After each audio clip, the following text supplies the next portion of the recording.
pagi yang saya hormati Bapak Ibu Panitia dan Asesor Sertifikasi Dosen tahun 2021. Perkenalkan, saya Alina Pratiwi Purba dengan NIDN 0120098502. Saya adalah salah satu dosen di Politeknik Negeri Medan pada program studi Perbankan dan Keuangan. Spesialisasi saya adalah mengajar mata kuliah di bidang akuntansi dengan streamline akuntansi keuangan 1 dengan bobot 2 SKS. Di dalam pemberian proses pembelajaran, saya selalu memenuhi komponen DIE, yaitu delivery, yaitu penyampaian materi pembelajaran, interaktif, yaitu forum diskusi, dan assessment, yaitu tugas dan kuis. Mata kuliah yang saya ampu adalah akuntansi keuangan 1. Dalam akuntansi keuangan 1, capaian pembelajaran adalah mahasiswa diharapkan yang pertama, mampu menunjukkan sikap bertanggung jawab atas pekerjaan di bidangnya dengan benar dan baik. Yang kedua, mahasiswa mampu menginternalisasi prinsip-prinsip etika bisnis dan profesi akuntansi. Yang ketiga, mahasiswa diharapkan menguasai konsep umum dan prinsip-prinsip elemen laporan keuangan berdasarkan standar akuntansi keuangan. Yang keempat, mahasiswa mampu mengevaluasi kesesuaian penyajian akun-akun dalam laporan keuangan yang menjadi tanggung jawabnya sesuai dengan standar yang telah ditentukan. Baiklah Bapak Ibu, saya akan mendeskripsikan mata kuliah saya selama 1 semester.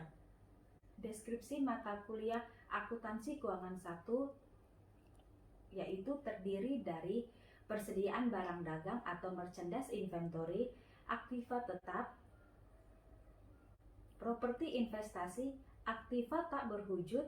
Perkuliahan dilakukan selama 16 pertemuan termasuk ujian tengah semester dan ujian akhir semester. Materi yang dibahas selama 1 semester dibuat di dalam buku ajar dan buku referensi lainnya,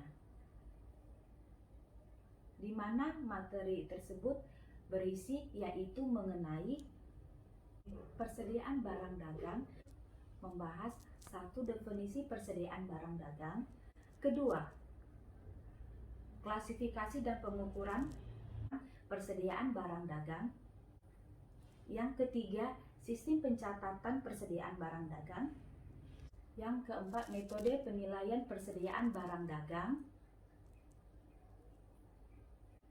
dan kelima, pencatatan penurunan nilai persediaan. Selanjutnya, aktiva tetap membahas yang pertama, definisi. Selanjutnya, aktiva tetap. Di dalam aktiva tetap akan membahas konsep dasar aktiva tetap, depresiasi dan metode depresiasi, perolehan, pelepasan serta penilaian kembali aktiva tetap, properti investasi. Nah, di dalam properti investasi membahas mengenai definisi dan klasifikasi properti investasi, pengukuran, serta penghentian pengakuan properti investasi. Selanjutnya, aktiva tetap tak berwujud. Di dalam aktiva tetap tak berwujud membahas mengenai definisi dan karakter aktiva tetap tak berwujud, pengukuran, dan jenis-jenis aktiva tetap tak berwujud. Selanjutnya, investasi jangka panjang. Di dalam investasi jangka panjang membahas mengenai pengertian investasi jangka panjang, kemudian investasi jangka panjang yaitu saham dan obligasi. Dan materi terakhir adalah hutang jangka pendek. Di dalam hutang jangka pendek akan membahas mengenai hutang jangka pendek yang sudah pasti. Adik-adik mahasiswa semua. Selamat pagi, Bu. Pagi, Bu. Oke, dengar suara saya dengan jelas? Dengar, Bu. Dengar, Bu. Oke, baiklah. Kalau sudah jelas suara saya. Oke, saya lihat dulu absennya. Ini hadirkah semuanya?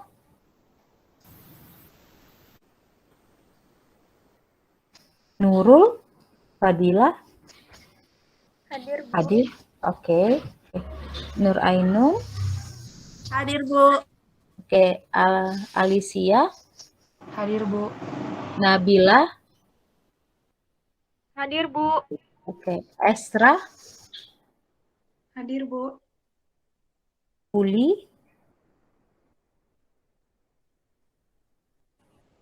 tidak hadir ya. Oke, Febriana, tidak ada. Ada Febriana? Nggak ada, Bu. Oke, Josafat, Hadir, Bu. oke. Fiona, Hadir, Bu. Nur Jihad, Hadir, Bu. oke. Yunia, Hadir, Bu. Desi, Desi tidak hadir ya. Vika, Hadir, Bu. Ruth, oke, tidak hadir. Markus, Hadir, Bu. Ika, Hadir, Ibu. Cindy, Hadir, Bu. Emilia, oke, nggak ada. Sulis hadir ya. Raudia, Hadir, Raudia, Hadir, Bu. Windy,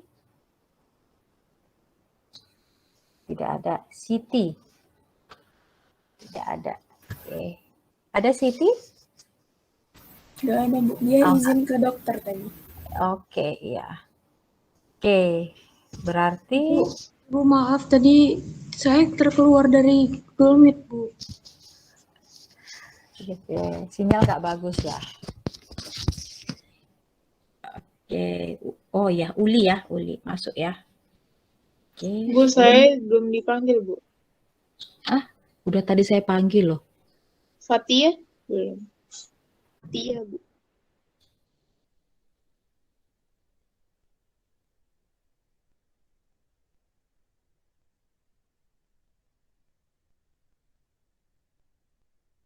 Oh ya, betul.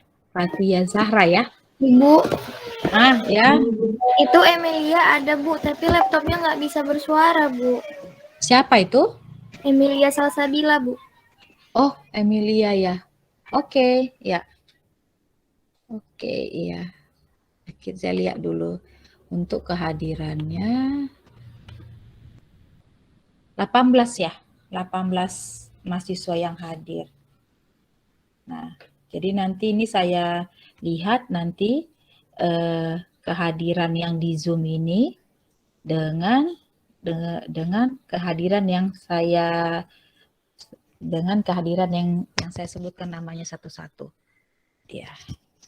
Jadi ini 18 ya. Kalau di dalam ini pesertanya ada 18. Oke, ya pas. Oke.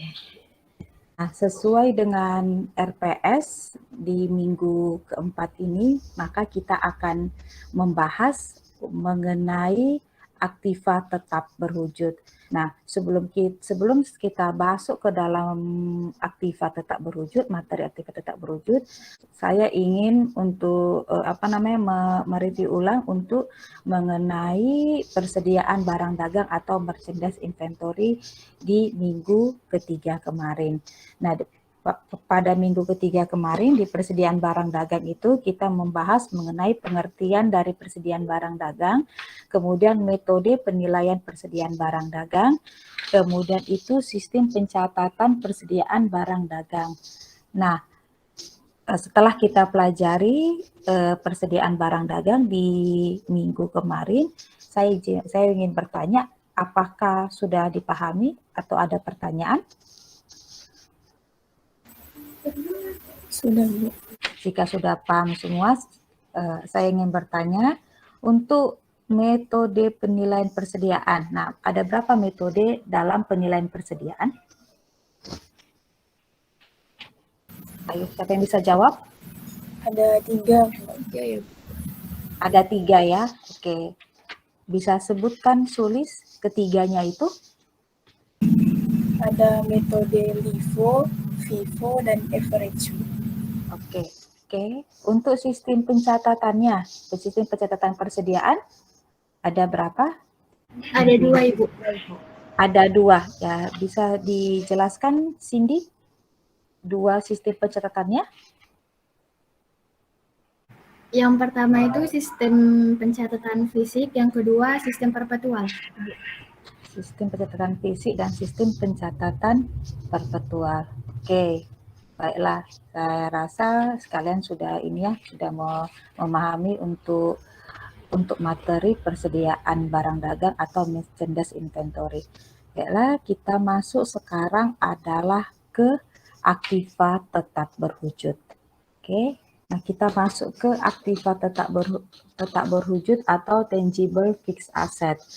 Sebelumnya, kenapa kita mempelajari materi aktiva tetap berwujud ini adalah materi dapat diaplikasikan itu ke dalam penyusunan laporan keuangan. Jadi ketika kita mempelajari aktiva tetap berwujud ini, maka kita dapat menyusun laporan keuangan, terutama itu adalah di dalam menghitung penyusutan aktiva tetap sebuah perusahaan. Jadi di dalam pokok pembahasan kita itu adalah masing-masing saling berkaitan. Contohnya seperti di persediaan di materi sebelumnya. Nah, nanti di persediaan barang dagang, kemudian setelah itu nanti sekarang nanti kita masuk adalah ke aktiva tetap berwujud.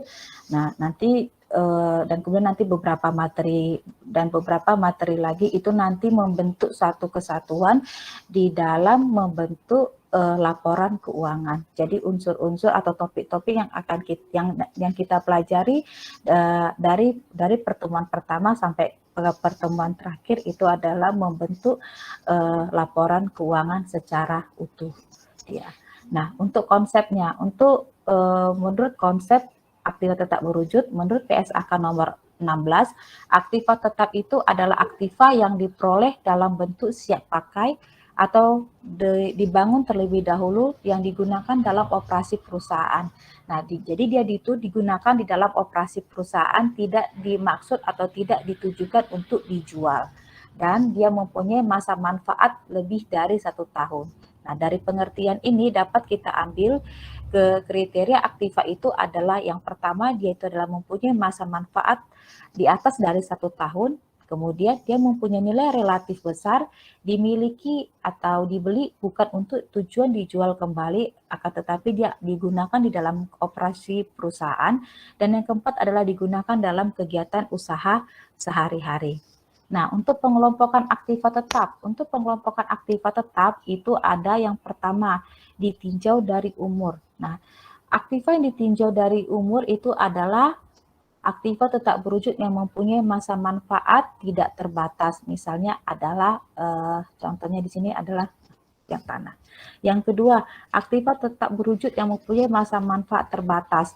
Nah, contohnya di sini ada 2, terbagi atas 2, yaitu aktiva tetap berwujud yang dapat diperbaharui, misalkan adalah mesin, bangunan, kendaraan, kemudian ada aktiva tetap berwujud yang tidak dapat diperbaharui, seperti konsensi untuk bahan tambang. Yang berikutnya adalah ditinjau dari mobilitasnya. Nah, ditinjau dari mobilitasnya, aktiva tetap berwujud ini dibedakan menjadi 2, yaitu aktiva tetap berwujud bergerak dan aktiva tetap berwujud tidak bergerak. Nah, dari sini dapat kalian lihat bahwa aktiva tetap berwujud bergerak itu contohnya adalah kendaraan, peralatan dan lain sebagainya. Sedangkan aktiva tetap berwujud tidak bergerak itu adalah bangunan. Nah, kemudian yang ketiga, ditinjau dari mengembangkan diri.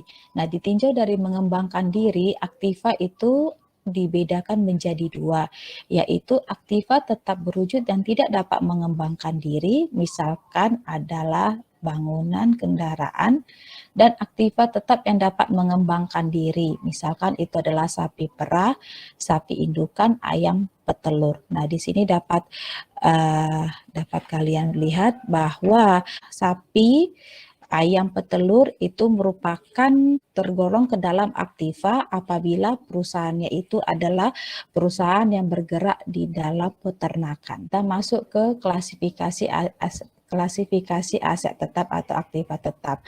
Nah, menurut si Kusnadi di tahun 2001, aktiva tetap ini dikelompokkan atau diklasifikasikan menjadi dua, yaitu aktiva tetap berwujud dan aktiva tetap tidak berwujud. Nah, aktiva tetap berwujud itu adalah aktiva yang dirasa oleh indera manusia yang terdiri dari aset-aset pabrik atau peralatan-peralatan pabrik atau sumber-sumber alam.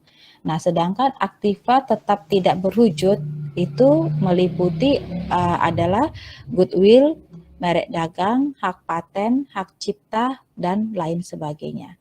Pengakuan aktiva. Nah, aktiva tetap yang memenuhi kualifikasi untuk diakui sebagai aset, maka dia diukur sebesar harga perolehan.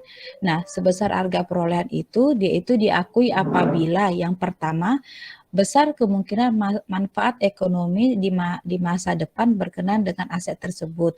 Yang kedua adalah biaya perolehan aset dapat diukur secara andal. Nah, biaya perolehan. Nah, di sini biaya perolehan itu adalah harga perolehan termasuk biaya impor dan pajak pembelian. Kemudian biaya yang didistribusikan secara langsung untuk membawa aktiva tersebut ke lokasi atau ke kondisi yang diinginkan sehingga aktiva tersebut siap untuk digunakan. Yang ketiga adalah estimasi awal biaya pembongkaran atau pemindahan aset tersebut. Nah, intinya adalah biaya perolehan itu adalah seluruh biaya-biaya yang dikeluarkan mulai dari aktiva tersebut dibeli sampai aktiva tersebut siap untuk digunakan atau siap untuk dipakai. Itulah biaya perolehan di dalam aktiva. Kemudian ada penyebab penurunan manfaat dari aktiva tersebut. Yang pertama adalah penyusutan fisik itu dikarenakan aktiva tersebut dipakai atau dia mengalami kerusakan. Kemudian ada penyusutan fungsional. Nah, di mana penyusutan fungsional itu adalah ketika aktiva tersebut disusut itu dikarenakan aktiva tersebut sudah kadaluarsa atau sudah kuno. Nah, berbicara mengenai aktiva, kita masuk ke dalam depresiasi atau penyusutan. Nah, menurut AICPA, akuntansi depresiasi adalah suatu sistem akuntansi yang bertujuan untuk membagi harga perolehan atau nilai dasar dari aktiva berwujud dikurangi dari nilai sisa apabila ada. Maksudnya ada dua faktor yang mempengaruhi besarnya penyusutan atau depresiasi. Yang pertama adalah nilai aktiva tetap yang digunakan di dalam perhitungan penyusutan. Yang kedua adalah taksiran masa manfaat. Nah, dasar depresiasi itu dapat berupa harga perolehan dan nilai buku. Sedangkan nilai sisa itu adalah taksiran harga pasar aktiva tetap pada akhir masa manfaat. Sehingga nilai yang dapat disusutkan itu rumusnya adalah harga perolehan dikurangi dengan nilai sisa. Nah, selanjutnya untuk menghitung depresiasi. Untuk menghitung depresiasi itu adalah rumusnya adalah tarif depresiasi dikali dengan dasar depresiasi. Nah, di mana depresiasi aktiva tetap itu dihitung di dalam 1 tahun. Nah, jurnalnya adalah beban depresiasi pada akumulasi depresiasi. Itu dia jurnalnya. Bu, maaf Bu. Ya. Saya screen. Jadi untuk jurnal depresiasi atau penyusutan adalah beban depresiasi pada akumulasi depresiasi. Nah, kalau dalam bahasa Inggris apa dia? Depreciation expense ya. Depreciation expense to accumulated depreciation. Nah, kemudian kita masuk ke dalam metode depresiasi atau metode penyusutannya. Nah, di dalam metode penyusutan itu ada berdasarkan waktu, yaitu metode garis lurus, metode pembebanan menurun. Nah, untuk metode pembebanan menurun itu ada metode saldo menurun ganda, jumlah angka tahun, dan metode tarif menurun. Sedangkan berdasarkan pemanfaatan itu ada 3, yaitu metode jam jasa, metode jumlah unit produksi, dan metode satuan jarak. Nah, nanti dari metode ini nanti yang kita bahas itu nanti adalah metode garis lurus, metode saldo menurun ganda, jumlah angka tahun, dan tarif menurun. Nah, jika ada sempat waktunya, maka kita akan bahas adalah jam jasa, jumlah unit produksi, dan satuan jarak. Namun apabila waktu sudah habis, ini berdasarkan pemanfaatan itu akan kita lanjut di pertemuan selanjutnya. Nah, untuk tabel depresiasi atau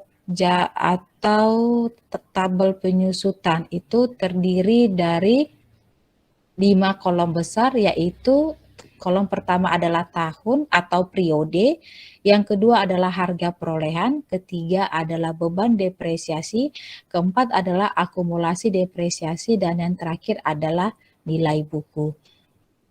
Nah, untuk mencari nilai buku ini, maka rumusnya adalah harga perolehan dikurangi dengan akumulasi depresiasi.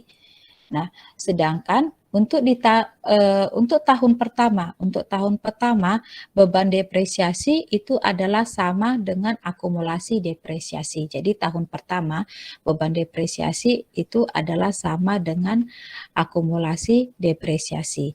Nah, untuk mencari akumulasi depresiasi di periode selanjutnya atau di periode kedua, ketiga, dan selanjutnya, maka rumusnya adalah akumulasi depresiasi tahun pertama ditambahkan dengan beban depresiasi di tahun sekarang.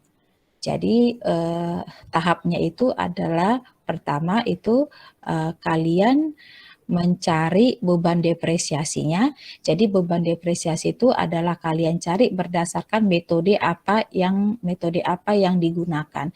Nah, setelah sudah dapat beban depresiasi, maka tahap selanjutnya adalah mencari akumulasi depresiasi. Nah, akumulasi depresiasi ini, ingat, untuk akumulasi depresiasi di tahun pertama itu sama dengan beban depresiasi di tahun pertama.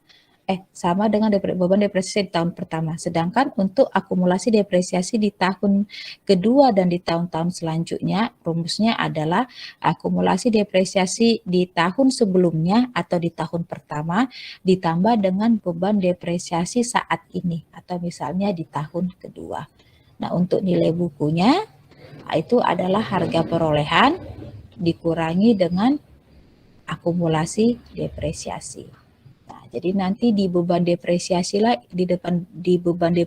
inilah nanti kita menghitung berdasarkan metode apa yang digunakan. Jadi nanti setiap metode itu mempunyai ciri khas tertentu. Nah, kita buat, ini ada contoh soal. Nah, di sini ada sebuah aktiva yaitu berupa kendaraan, dia itu dibeli dengan harga 12.500.000 sudah termasuk biaya balik nama. Nah, berarti dengan kata lain, harga kendaraan yang 12.500.000 ini itu sudah ini adalah harga perolehan. Kemudian nilai sisanya diperkirakan adalah Rp1.550.000 dan umur kendaraan ini diperkirakan adalah 5 tahun. Nah, dari satu soal ini kita diminta membuat tabel depresiasi menggunakan metode garis lurus, metode saldo menurun ganda, dan metode jumlah angka tahun. Jadi dari satu soal ini dapat dibuat beberapa pertanyaan. Nah, kita masuk ke metode garis lurus. Nah, metode garis lurus atau straight line method. Metode ini merupakan metode yang paling sering atau metode yang paling umum digunakan. Nah, metode ini dia itu memberikan beban depresiasi yang konstan pada setiap periode akuntansi selama masa manfaat dari aktiva tetap berwujud tersebut. Nah, mencari besarnya tarif dan beban depresiasi. Jadi yang pertama itu adalah kita cari tarif depresiasinya. Untuk metode garis lurus, tarif depresiasinya adalah 100% dibagi N. N ini apa? N ini adalah masa manfaatnya. Jadi berapa tahun masa manfaat diperkirakan sebuah aktiva itu. Nah, beban depresiasi. Beban depresiasi itu adalah tarif depresiasi dikali dengan dasar depresiasi. Nah, kemudian mencari dasar depresiasi itu adalah harga perolehan dikurangi dengan nilai sisa. Jadi dari sini dapat kita lihat bahwa yang pertama dicari terlebih dahulu adalah tarif depresiasi, baru masuk ke beban depresiasi. Nah, kita lihat untuk yang contoh untuk penyelesaian yang contoh di atas. Nah, ini tadi sebuah aktiva itu ada 5 tahun. Jadi pertama kita cari dulu adalah tarif depresiasinya. Maka tarif depresiasi itu adalah 100% dibagi dengan 5 tahun. Dapatnya adalah 20%. Nah, di tarif depresiasi ini itu dinyatakan dalam persen. Jadi tarif depresiasi kita nyatakan dinyatakan dalam persen. Setelah dapat tarif depresiasi, maka carilah beban depresiasi. Beban depresiasi adalah tarif depresiasi yaitu 20% dikali harga perolehan dikurangi dengan nilai sisa. Sehingga beban depresiasinya kita dapat adalah Rp2.190.000 per tahun. Ingat depresiasi itu per tahun. Nah, kemudian untuk jurnalnya adalah beban depresiasi kendaraan pada akumulasi depresiasi kendaraan sebesar Rp2.190.000. Nah, berikut adalah tabel depresiasinya. Nah, bisa kalian lihat untuk tabel depresiasi metode garis lurus itu adalah depresiasinya atau beban depresiasinya dari tahun pertama sampai tahun terakhir itu adalah sama besarnya. Dari sini dapat kita lihat kan metode ini memberikan beban depresiasi yang konstan. Jadi dia konstan dalam arti kata jumlahnya sama. Jadi penyusutannya dari periode pertama sampai periode terakhir dia adalah berjumlah sama. Itu ciri khas untuk metode garis lurus. Jadi sini bisa kalian lihat, kita buat yang tabelnya tahun atau periode, harga perolehan yaitu sebesar 12.500.000 dari tahun pertama sampai tahun terakhir, beban depresiasi. Nah, beban depresiasi karena dia metode garis lurus, maka tahun pertama sampai tahun terakhir atau tahun pertama sampai tahun kelima beban depresiasinya adalah sebesar Rp2.190.000. Untuk akumulasi depresiasinya. Nah, di tahun pertama akumulasi depresiasi itu sama dengan beban depresiasi di tahun pertama ya. Nah, kemudian untuk tahun kedua, maka rumusnya adalah akumulasi depresiasi tahun pertama ditambah dengan beban depresiasi tahun kedua. Ya. Sedangkan nilai buku adalah harga perolehan dikurangi dengan akumulasi depresiasi. Seperti itu. Nah, kalau kita hitung tahun ketiga berapa untuk akumulasi depresiasinya? Nah, untuk tahun ketiga akumulasi depresiasinya adalah akumulasi depresiasi tahun kedua tambahkan dengan beban depresiasi tahun ketiga. Dapatnya adalah Rp6.570.000. Nilai bukunya itu diperoleh dari 12.500.000 dikurang dengan 6.570.000. Dapatnya adalah Rp5.930.000. Itu dia untuk tabel depresiasinya. Begitu juga nanti perhitungannya di tahun keempat dan di tahun kelima. Nah, nampaklah nanti di sini bahwa nilai bukunya di tahun terakhir adalah sebesar Rp1.550.000. Oke, Sampai di sini ada yang saudara tanyakan? Bisa? Bisa, Bu. Bisa ya. Oke, kita lanjut ya. Untuk metode saldo menurun. Nah, metode saldo menurun ini berbeda dengan metode garis lurus. Metode saldo menurun ini adalah dihitung berdasarkan tarif yang tetap dari nilai buku aktiva tetap yang didepresiasi. Nah, dikarenakan nilai bukunya itu selalu menurun dari periode pertama ke periode-periode selanjutnya, maka besarnya beban depresiasi itu dihitung juga selalu menurun dari periode ke periode selanjutnya. Nah, rumusnya, perhatikan, untuk metode saldo menurun mencari tarif depresiasinya adalah 1 dikurang akar pangkat N dari nilai residu dibagi harga perolehan. Bisa kan nampak kalian lihat perbedaan dengan metode sebelumnya? Nah, beban depresiasinya adalah tarif depresiasi dikali dengan nilai buku. Jadi beban depresiasinya adalah tarif depresiasi dikali dengan nilai buku. Kita lihat contohnya. Nah, contohnya itu awal periode 2010 kita beli sebuah mesin. Harga perolehannya adalah 25 juta rupiah. Mesin itu digunakan di dalam proses produksi yang konstan. Nah, diperkirakan masa manfaatnya itu adalah 5 tahun. Dengan taksiran nilai sisanya adalah 5 juta rupiah. Nah, manajemen perusahaan menetapkan saldo menurun. Maka kita cari pertama sekali adalah tarif depresiasinya. Jadi mencarinya adalah 1 dikurang akar pangkat 5 karena dia 5 tahun. Oke, kemudian nilai sisa 5 juta dibagi dengan 25 juta. Sehingga dapatnya adalah 0,2752. Karena dia tarif depresiasinya ini dinyatakan dalam persen, maka kita konversikan ke persen itu adalah sebesar 27,52%. Nah, untuk beban depresiasi, nah ketika dia metode garis lurus, itu ciri khasnya adalah beban depresiasinya konstan dari tahun pertama sampai tahun terakhir. Sedangkan untuk metode saldo menurun itu beban depresiasinya itu harus kita hitung. Jadi rumusnya adalah tarif depresiasi 27,52%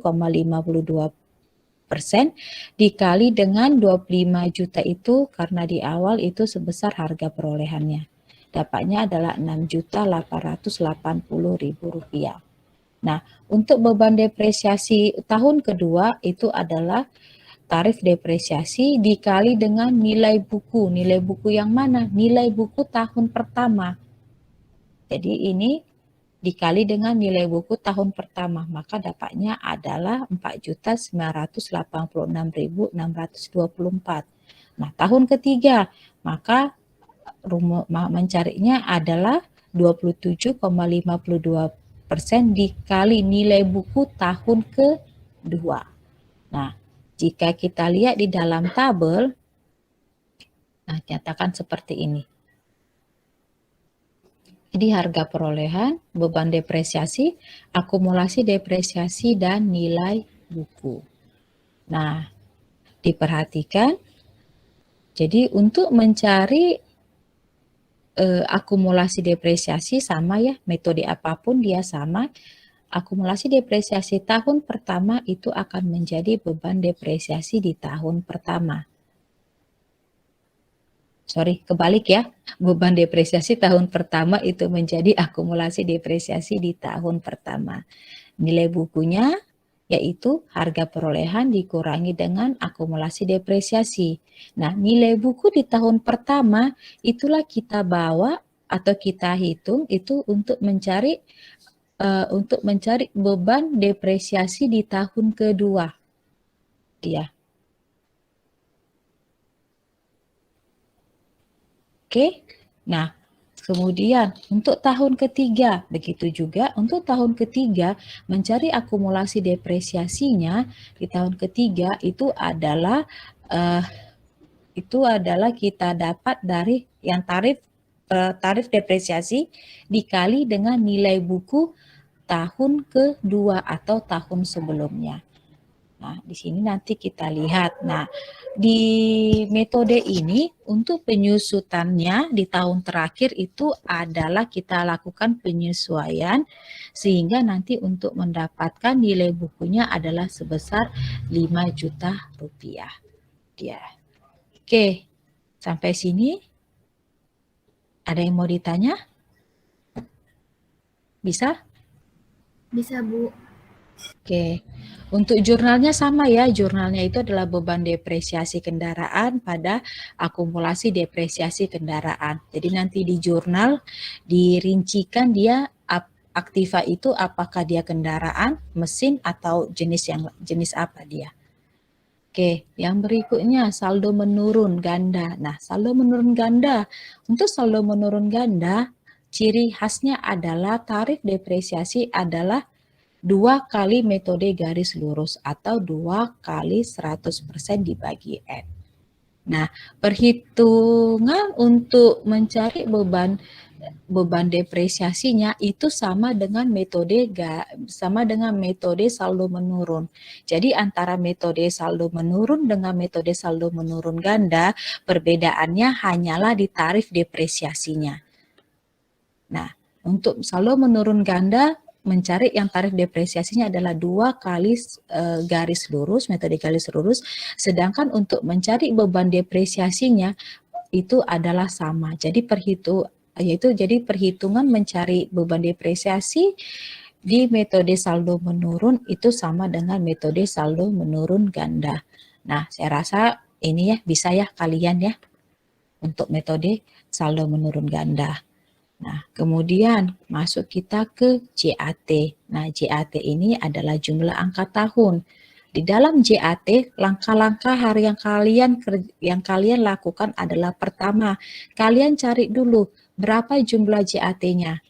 Nah, jumlah JAT itu rumusnya adalah N dikali N tambah 1 dibagi 2. Ingat ya, N itu adalah umur masa manfaat. Nah, apabila kalian tidak lupa untuk rumus ini, maka kalian hitung saja. Jadi misalkan 5 tahun, maka kalian hitung adalah 1 tambah 2 tambah 3 tambah 4 tambah 5. Itu hasilnya sama dengan rumus yang ini. Nah, kemudian setelah kalian mendapatkan jumlah angka tahunnya atau JAT-nya, maka kalian cari adalah bobot depresiasinya. Nah, bobot depresiasinya itu dengan cara mengurutkan angka tahun ke masa manfaat secara terbalik. Nah, setelah mendapatkan bobot depresiasinya, baru kemudian carilah tarif depresiasinya dengan cara yaitu membagi bobot depresiasinya dengan jumlah angka tahun. Jadi itu ada 3 step atau 3 tahap. Yang pertama adalah kalian cari jumlah angka tahunnya, kemudian kalian cari bobot depresiasinya, yang selanjutnya adalah kalian cari tarif depresiasinya. Nah, seperti ini ada satu soal. Sebentar ya.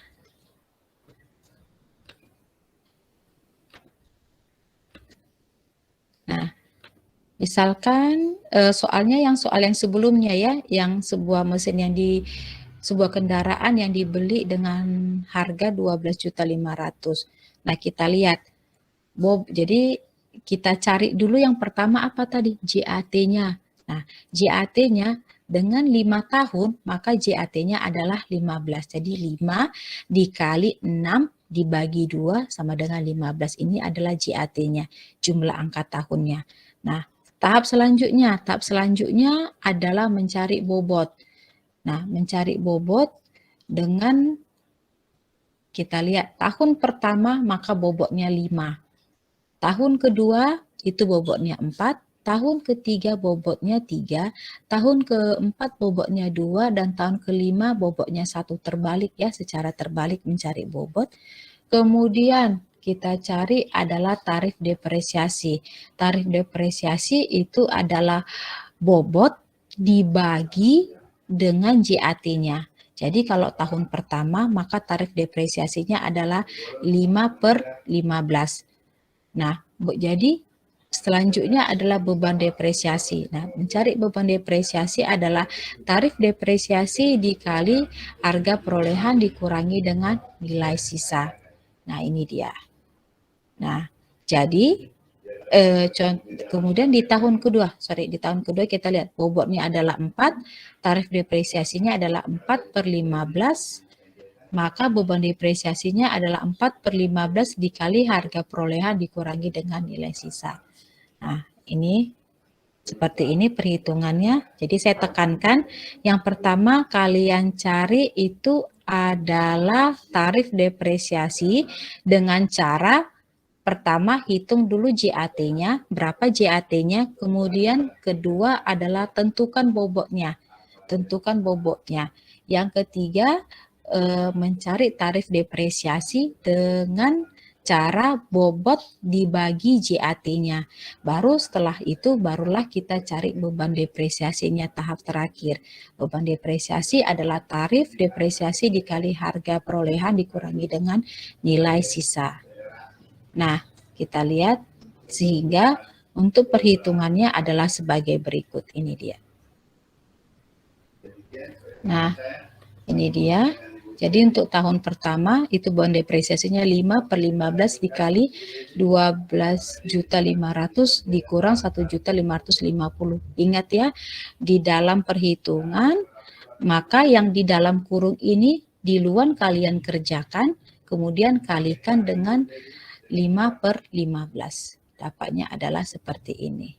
Nah, untuk akumulasi depresiasi tahun pertama sama dengan beban depresiasi tahun pertama. Beban depresiasi tahun pertama sama dengan akumulasi depresiasi tahun pertama. Nilai sisanya masih tetap rumusnya harga perolehan dikurangi dengan akumulasi depresiasi. Ini dia. Akumulasi depresiasi di tahun-tahun selanjutnya itu adalah akumulasi depresiasi tahun sebelumnya tambahkan dengan beban depresiasi saat ini atau periode sekarang. Oke. Nah, itu apabila dia penyusutannya atau depresiasinya itu adalah di awal periode. Nah, bagaimana jika dia penyusutannya itu diperoleh pada awal April.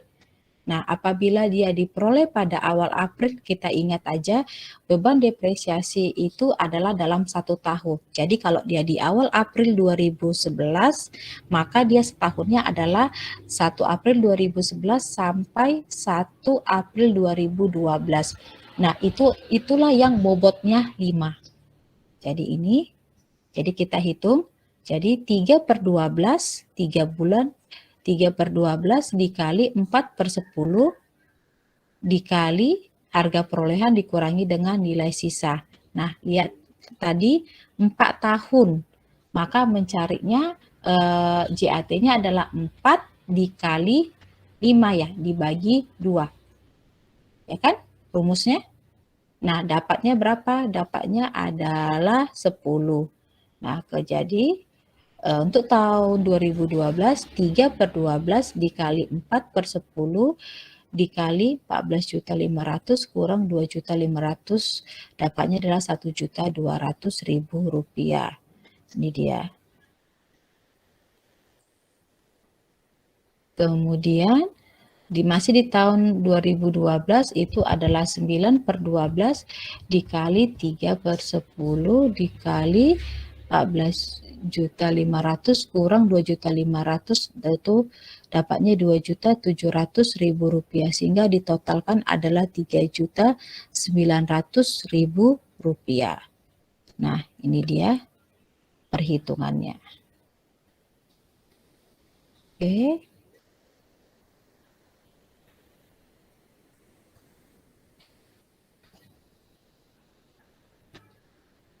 Nah,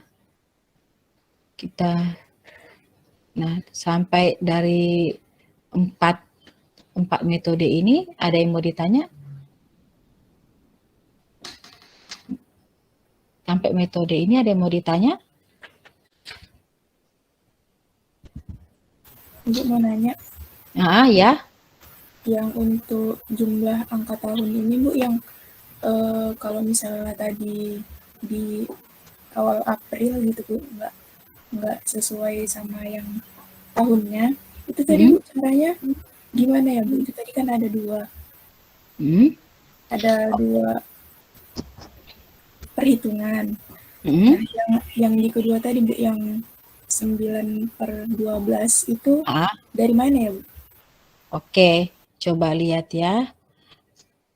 Nah, kita itu tadi dia depresi, dia itu dimulai dari di apa? Awal April ya kan? Iya Bu. Nah, jadi awal April. Oke, 1 April sampai 31 Desember itu berapa? Berapa bulan?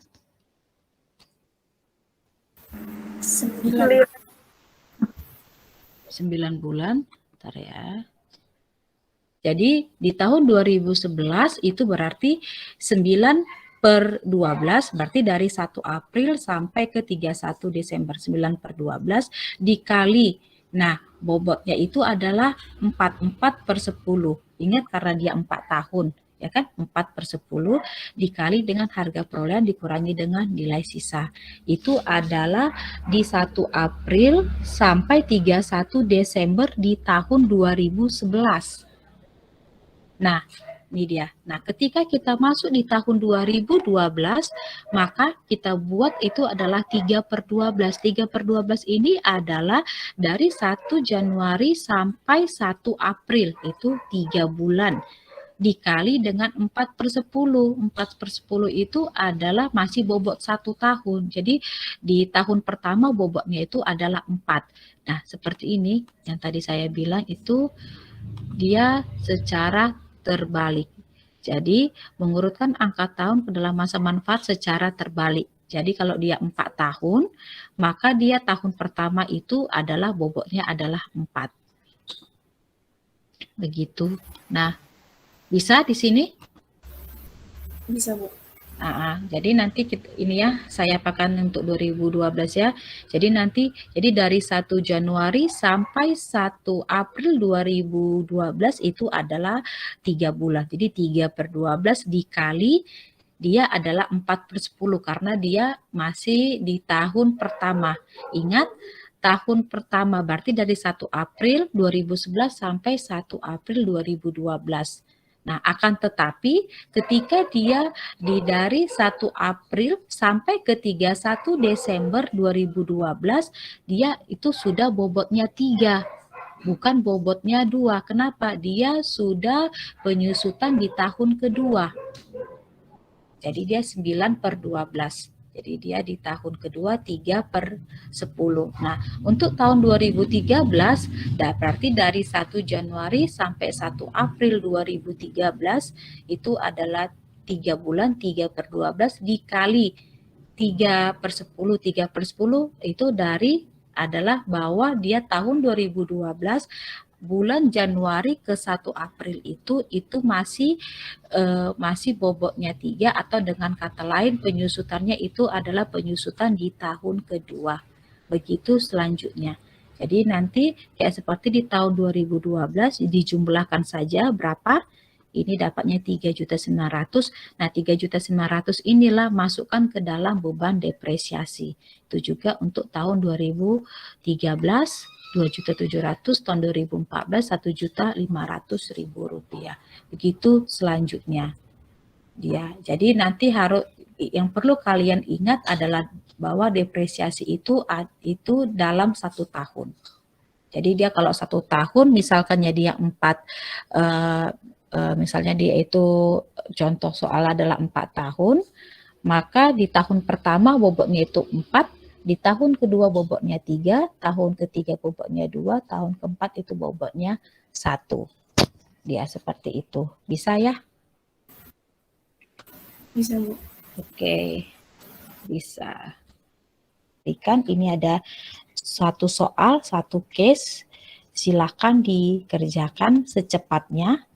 Nah, siapa yang sudah bisa dapat jawabannya, silakan mempresentasikannya. Coba saya kasih waktu sekitar 10 menit. Siapa yang cepat, dia langsung presentasikan, saya kasih nilai poin. Oke, silakan. Oke, ada yang sudah selesai untuk satu metode. Metode garis lurus dulu. Metode yang paling simpel, paling mudah. Siapa yang sudah dikerjai? Saya, Bu. Oke, sebutkan namanya sama NIM-nya. Namanya Cindy Ruth. NIM Si. 250 71080. 250 71 080. 080. Oke, Cindy 080, Bu. 080, hampir saja saya salah. Oke, silakan Cindy mempresentasikan hasilnya. Oke, Bu. Ya. Oke, silakan jelaskan Cindy. Saya baca Dari mana kamu dapat? Bu. Soalnya boleh silakan dibaca. Pada awal Januari 2012 dibeli sebuah kendaraan dengan harga sebesar $100.000. Aktiva tetap ini diperkirakan memiliki masa manfaat selama 5 tahun dengan nilai sisa sebesar $5.000 pada akhir tahun kelima. Buatlah tabel alokasi harga perolehan aktiva tetap dengan menggunakan metode garis lurus. Metode garis lurus adalah metode yang paling gampang karena beban depresiasinya dari tahun pertama sampai tahun kelima itu sama semua. Di sini pertama mencari nilai bukunya dulu. Nilai bukunya itu diperoleh dari harga kendaraan $100.000. Terus harga perolehannya dari tahun pertama sampai tahun kelima itu sama $100.000 karena di soal tertera di harga kendaraannya itu $100.000. Beban depresiasi dicari dari 20% dikali harga kendaraan dikurangi dengan harga sisa. 20% itu didapat dari 100% dibagi 5. 5-nya itu masa manfaatnya. Karena di soal dibilang masa manfaatnya selama 5 tahun. Jadi 100% dibagi 5, hasilnya 20%. Dikali $100.000 dikurang $5.000 menjadi $19.000. Jadi beban depresiasinya dari tahun pertama sampai tahun kelima itu $19.000. Akumulasi depresiasinya tahun pertama itu sama dengan beban depresiasi tahun pertama, yaitu $19.000. Akumulasi depresiasi tahun kedua itu dicari dari akumulasi depresiasi tahun pertama ditambah dengan beban depresiasi tahun kedua menjadi $38.000. Selanjutnya tahun ketiga akumulasi depresiasinya itu hasilnya didapat dari akumulasi depresiasi tahun kedua ditambah beban depresiasi tahun ketiga menjadi $57.000. Selanjutnya untuk mencari akumulasi depresiasi tahun keempat, hasilnya dicari dari akumulasi depresiasi tahun ketiga ditambah dengan beban depresiasi tahun keempat menjadi $76.000. Akumulasi depresiasi tahun kelima itu dicari dari akumulasi depresiasi tahun keempat ditambah dengan akumulasi depresiasi tahun kelima menjadi $95.000.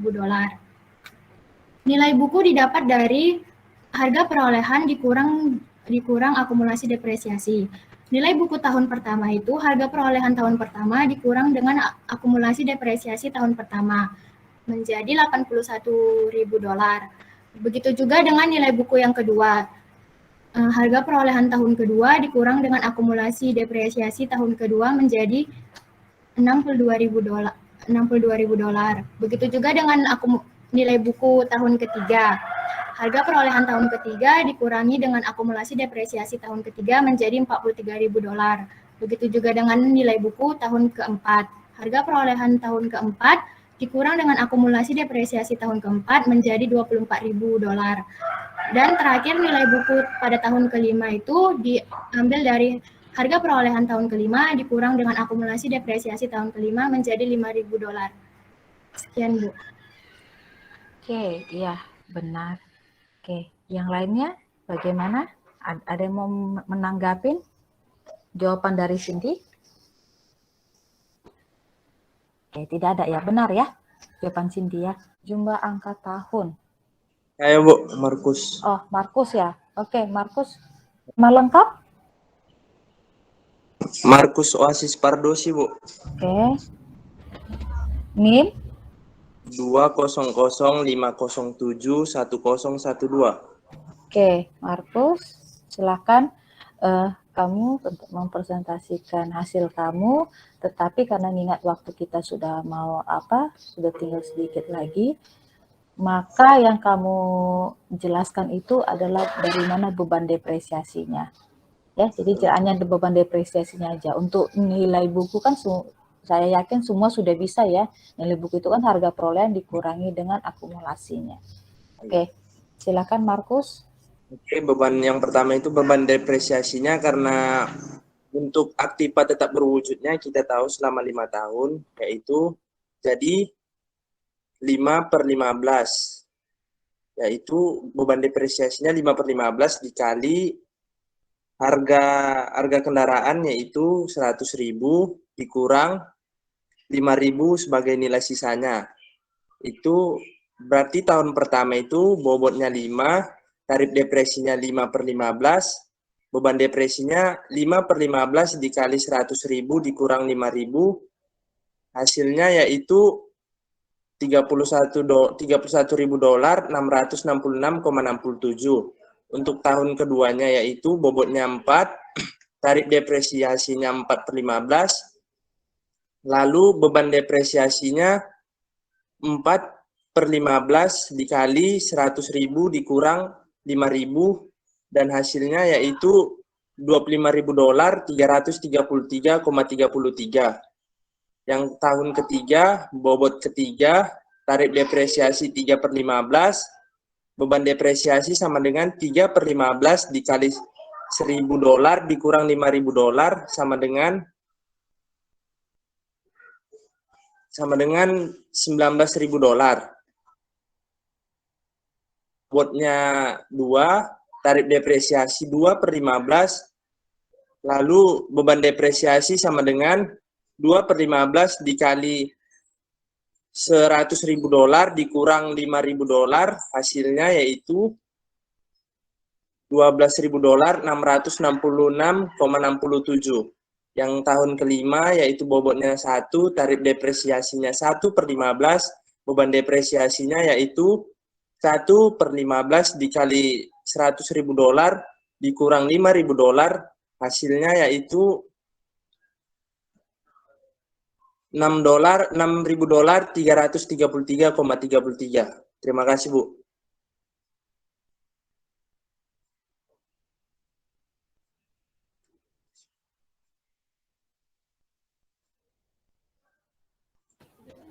Oke, Markus. Untuk tahun kedua ini coba kamu lihat, ini beban depresiasinya $19 atau $19.000? Itu nolnya Bu, nolnya kurang. Kurang ya? Di Excelnya saya buat $19.000, tapi terotomatis jadi $19 Bu, gitu Bu. Jadi $19.000 yang benar ya, bukan $19 ya? Oke, karena dia berbeda dengan ini ya, kolom ini. Ya Bu. Oke. Baiklah.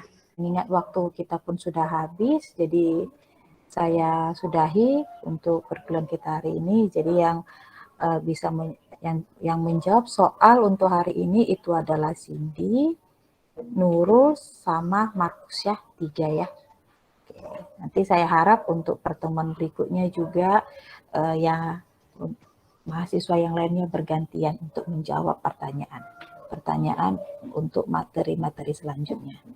Oke, sebelum saya sudahi, ada yang mau ditanyakan yang kurang jelas?